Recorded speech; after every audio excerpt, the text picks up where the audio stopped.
strategy first မှာပေါ့ strategy first မှာကျွန်တော် advertising စတက်ခဲ့ရပါတော့တက်ရင်းနဲ့မှာအဲ့ဒီ advertising မှာဒီ design တစ်ခုရဲ့ရေးပါပုံတော်တော်လေးတည်ခဲ့ရပါတော့တည်ခဲ့ရတော့ design တွားတက်တာကတော့ advertising ပေါ့နော်ဆိုတော့ branding နဲ့မှာဝင်သွားမလားပေါ့နော်နောက်တော့အဆုံးသက်သွားတော့ design နဲ့အဆုံးသက်သွားဆိုတော့အဲ့ဒီနောက်ပိုင်းကျွန်တော်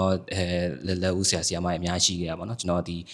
ကျွန်တော်တော်တဝင်းတို့ပြီးတော့Today Ogilvia ဆရာတွေတို့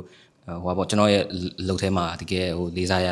lead designer တွေပေါ့နော်အဲ့အပြင်တခြားစင်ကာပူကဆရာကြီးလည်းပါခဲ့တယ်ပေါ့ဆိုတော့သူတို့တွေကနေပြီးတော့စင်တင်သူတို့တွေကလည်းတင်ရတယ်လို့ကျွန်တော်တခြား YouTube tutorial တွေအဲ့ဒါကနေ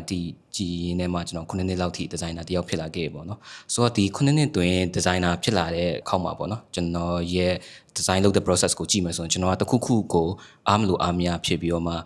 ဒါလေးကဒီလိုမျိုးလေးပြင်လိုက်ပိုကောင်းမလားပေါ့နော်ဆိုတော့ problem solving ဘိုင်းကိုပို့သွားရများနဲ့ creative တက်ပေါ့လေဆိုတော့design ကပြောရမှာဆိုရှင်တော့ဟို effective ဖြစ်တဲ့ဘိုင်းကိုပို့သွားတာပေါ့နော်ပို့သွားတော့နောက်ပိုင်းတော့ဒီ